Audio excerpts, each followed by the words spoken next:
আসসালামু আলাইকুম। সকলকে শুভেচ্ছা জানাচ্ছি আজকের ভিডিওতে। আজকে খুবই একটা গুরুত্বপূর্ণ তথ্য শেয়ার করব সবার সাথে। যেটা হয়তো অনেকেই জানেন না, শুনলে অবাক হয়ে যাবেন। সেটা হচ্ছে যে আমাদের দেশে আমরা যারা উচ্চ রক্তচাপের রোগী আছে তাদের সংখ্যাটা কেমন?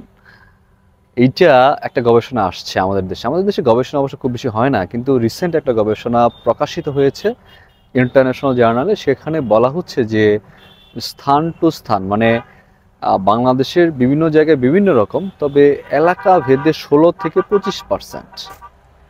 আপনি সংখ্যাটা আবার হিসাব করেন, 16 থেকে 25%, মানে 100 জন মানুষ যদি থাকে তার 16 জন, কোনো কোনো জায়গায় 25 জন পর্যন্ত উচ্চ রক্তচাপের রোগী।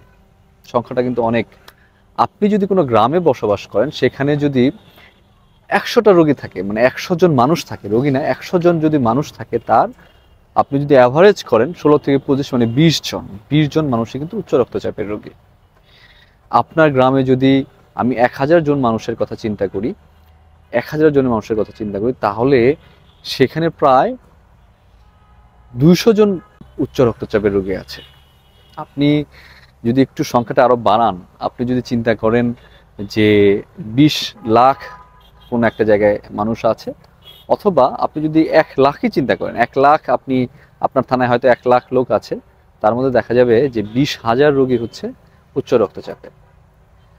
আপনি যদি একটা জেলার কথা চিন্তা করেন যে 1 কোটি লোক আছে, আপনি যদি বড় একটা জেলা চিন্তা করেন, যে একটা বড় জেলা যেখানে প্রায় 1 কোটি লোক আছে, তার মধ্যে প্রায় 20 লাখ লোক হচ্ছে উচ্চ রক্তচাপের রোগী। আমি যদি টোটাল বাংলাদেশের কথা চিন্তা করি, যে বাংলাদেশে কত জনসংখ্যা, কত, এটা নিয়ে ডিবেট আছে। তবে আপনি যদি বাংলাদেশের টোটাল জনসংখ্যা 20 কোটি হিসাব করেন, 20 কোটির 20%, অর্থাৎ আপনি টোটাল হিসাব যদি 20 কোটি হয়, 20 কোটির মধ্যে কি আসে হিসাব করলে, 1 কোটিতে 20 লাখ, তাহলে 20 কোটিতে কত হয়? প্রায় 4,40,00,000 লোক। আমি যদি হিসাব ভুল না করি, প্রায় 4 কোটি লোক উচ্চ রক্তচাপের রোগী। সংখ্যাটা হিসাব করা যায়? আচ্ছা, সিম্পলি আপনি চিন্তা করেন, আপনার অফিসের লোকজন, আপনারা 100 জন লোক কাজ করেন, তার মধ্যে 20 জন রোগী আছে যারা উচ্চ রক্তচাপে ভুগছে। আমি এতগুলো পরিসংখ্যান দিলাম কেন? এটা একটা ভালো গুরুত্বপূর্ণ দিক আছে। দিকটা হচ্ছে যে আমাদের যারা উচ্চ রক্তচাপের রোগীর অধিকাংশই, শতকরা 70 থেকে 80% রোগী হচ্ছে হিডেন থাকে, অর্থাৎ তাদের যে উচ্চ রক্তচাপ আছে সেটা তারা জানেন না। তো দেখা গেল যে আপনার পাশের বাসার বা আপনার অফিসের বা আপনার কোনো আত্মীয় স্বজন, আপনি কিন্তু প্রায়ই শুনে থাকেন যে তারা হঠাৎ করে স্ট্রোক হয়েছে, হঠাৎ করে একটা পাশ অবশ হয়ে গিয়েছে, হঠাৎ করে হার্ট অ্যাটাক করে মারা গেছে, হঠাৎ করে কিডনি বিকল হয়ে গেছে। এই কথাগুলো আপনারা শোনেন না? শুনেন। এর কিন্তু একটা অন্যতম প্রধান কারণ হচ্ছে উচ্চ রক্তচাপ। এবং তার চেয়ে বড় ইম্পর্টেন্ট কথা, সেটা হচ্ছে যে হিডেন উচ্চ রক্তচাপ, যে আছে উচ্চ রক্তচাপ কিন্তু লোকটা জানতে পারছে না বা লোকটা বুঝতে পারছে না। এই জন্যে রক্তচাপ মাপাটা খুব জরুরি। আপনার বয়স যদি 40 ঊর্ধ্ব হয়ে থাকে, আপনার পরিবারের যদি কারো উচ্চ রক্তচাপ থাকে, আপনার যদি কোনো খারাপ লাগা কাজ করে, তাহলে কিন্তু অবশ্যই আপনার উচ্চ রক্তচাপটা মেপে কনফার্ম করতে হবে। আমাদের মধ্যে অনেকেই আছেন যাদের বাবা মা, দাদা দাদি, বড় ভাই বোন যারা প্রেশার ওষুধ খায়, কিন্তু আপনি চেক করছেন না, আপনার কোনো উপসর্গ নাই, চেক করছেন না। এটা কিন্তু ঠিক না। কারণ হচ্ছে খুব খুব খুব ইম্পর্টেন্ট কথা, সেটা হচ্ছে উচ্চ রক্তচাপের উপসর্গ কিন্তু থাকে না।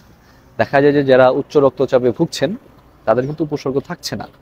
হয়তো মনে করছেন যে হ্যাঁ, আমার তো কোনো উপসর্গ নেই, আমার কোনো কষ্ট নেই, আমি কেন প্রেশার চেক করব?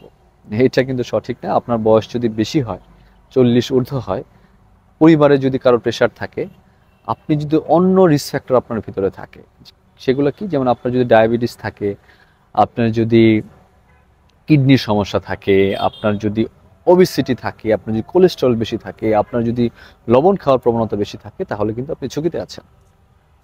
সুতরাং রক্তচাপটা মাপতে হবে। এবং আপনি যে আমাদের দেশে যে 4,40,00,000 লোক উচ্চ রক্তচাপের রোগী আছে, আপনি কি তার মধ্যে একজন? অবশ্যই চেক করে দেখবেন। আপনি যদি তার মধ্যে একজন হয়ে থাকেন, তাহলে অবশ্যই আপনি একজন কার্ডিওলজিস্টের চিকিৎসা নেন আন্ডারে। আপনি আপনার প্রেশারটাকে কন্ট্রোল করেন, আপনি আপনার যে উচ্চ রক্তচাপ, সেখান থেকে যে জটিলতাগুলো হতে পারে, হার্ট অ্যাটাক, স্ট্রোক, কিডনি ফেলোর, এসব থেকে মুক্তি পাবেন। আদারওয়াইজ হয়তো আপনারই কোনো একদিন মৃত্যুর খবর আপনার কোনো কলিগের কাছে বা আত্মীয়র কাছে বা আপনার পরিজনের কাছে পৌঁছাবে এভাবে, ভাই অমুক মানুষটা খুব ভালো ছিল, হঠাৎ করে স্ট্রোক করে বা হার্ট অ্যাটাক করে ইন্তেকাল করেছেন। সুতরাং এই বিষয়গুলো মাথায় রেখে হলেও আপনার রক্তচাপটা মাঝে মাঝে চেক করে নেবেন। আপনার পরিবারের কথা চিন্তা করে, আপনার ফিউচার একটা খারাপ সংবাদ যেন না আসে সেটা চিন্তা করে হলেও আপনি আপনার রক্তচাপটা মাপবেন, মাঝে মধ্যেই মাপবেন। সবাই ভালো থাকবেন, সুস্থ থাকবেন। আজকে এই পর্যন্তই। আল্লাহ হাফিজ। আসসালামু আলাইকুম ওয়া রাহমাতুল্লাহি ওয়া বারাকাতুহু।